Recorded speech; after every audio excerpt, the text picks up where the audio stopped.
What do we mean by motion? Well, how would you tell us what the motion is? Change?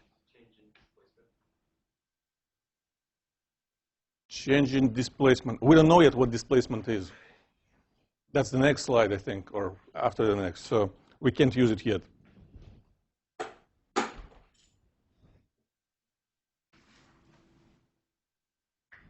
There is a more accurate term. Change in what? Position. Yes. We have an object positioned or placed somewhere, located somewhere. Change in the location, change in the position.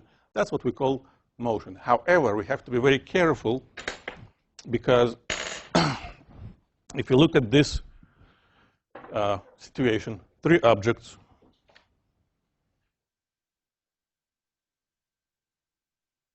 Does this move? Does this move? Well, does this object change its position relative to this object? No. So if I ask you again, does this move? You should say, I don't know. Because motion is relative. You have to ask, relative to what?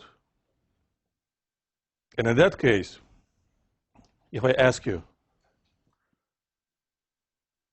about this object, you can say, no, it doesn't move relative to this table, but this object actually being moved relative to this one.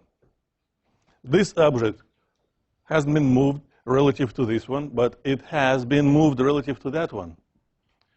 So the most important thing about the motion is relative.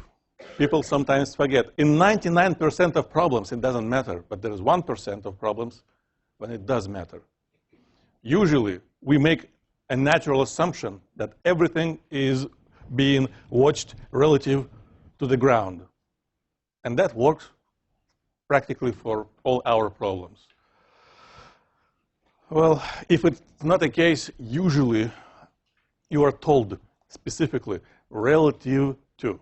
Because right now, even we all are at rest relative to each other.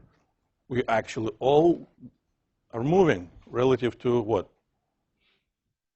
For the sun, for example, for the moon, for other stars. So the motion is relative. And to describe this motion,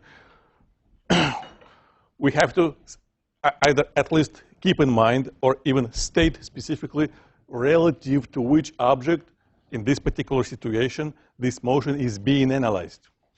Relative to the table, relative to the ground, relative to the bush, a tree, the plane, the river. If we want to describe the motion, because of the change in the position, we want to assign a specific measurable value to that particular change. And to do that, all we need to do is measure the initial position, measure the final position, and in that case, the change is a position. In the position is just the difference between the final and initial positions. And this symbol, the triangle, which is actually what? Delta, it's a capital delta, Greek letter, always stands for final minus initial.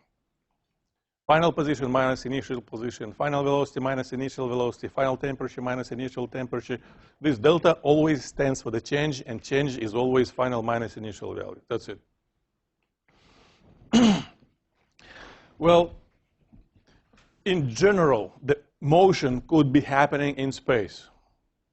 And space is three-dimensional. In general, we need three rulers to describe the position of an object. One usually we call x, y, z.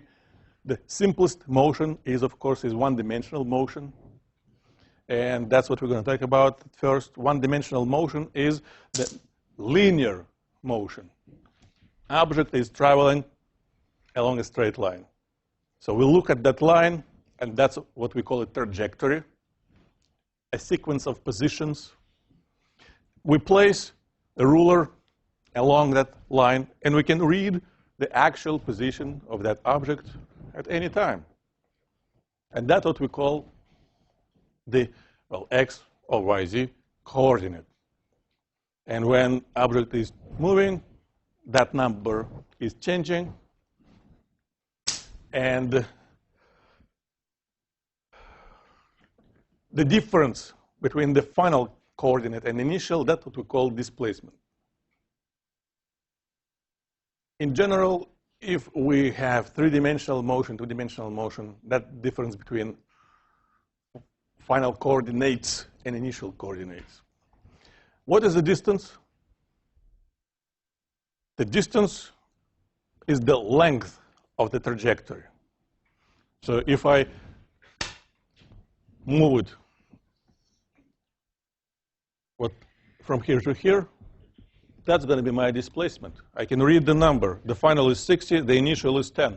The displacement is 50, 60 minus 10. But the trajectory was, well, like that, let's say a half of a circle. So the distance traveled is not going to be 50. It's going to be the length of this line. So the length of the trajectory is the distance traveled. Sometimes displacement and distance are equal to each other, sometimes not. And to see that difference, it's very important to actually draw a picture which shows you very clearly the initial position, the final position, the trajectory. In that case, the risk of making a mistake is very small. Okay. If you look at this picture, this is a standard notation for the initial position, x naught, x0, x subscript 0, whatever you call it. This is the standard notation for the final position. These arrows represent what had been happening. Starting from here, this object was moved to the left and then back to the right. And you know that in this direction, it's been traveled 3 kilometers, and in that direction, it's been traveled 5 kilometers. So what's the total distance traveled? 2 kilometers, I said the answer already. 5. The total distance is this plus this. But the displacement, and here we have to be careful because in many textbooks, the same word is being used for different things. They call displacement. They may mean the actual displacement, which in this situation is -1, or they may mean the magnitude of the displacement. And magnitude is never negative. It's an absolute value of the displacement. And sometimes that even confuses people doing the homework. It happens. The problem tells you, find the displacement. I would say 9 times out of 10, they mean actual value. So in this situation, you would enter -1, and that would be correct. But sometimes the person who writes the problem forgets it and actually means magnitude. You enter -1 and it doesn't work. What do? Try 1. You have 6 trials for each part of each question. Or send an email to clarify the situation. It happens. Not very often, but it happens.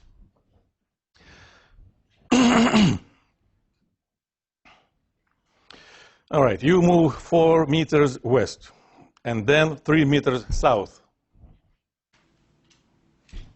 That's going to be my last question. So you have to solve this problem, and I will poll it.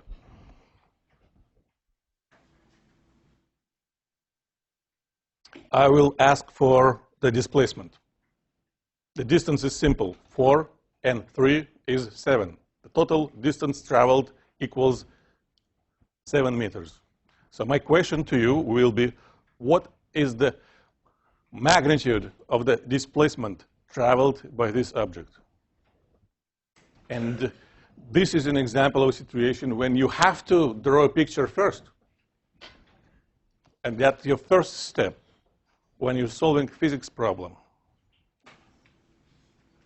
East, west, north, south. 4 meters west, 3 meters south. 4, 3. That's your displacement. How do we call this specific figure? It's a specific triangle. It's a right triangle. And what do we know about right triangles? Pythagorean theorem. So it has to be 5.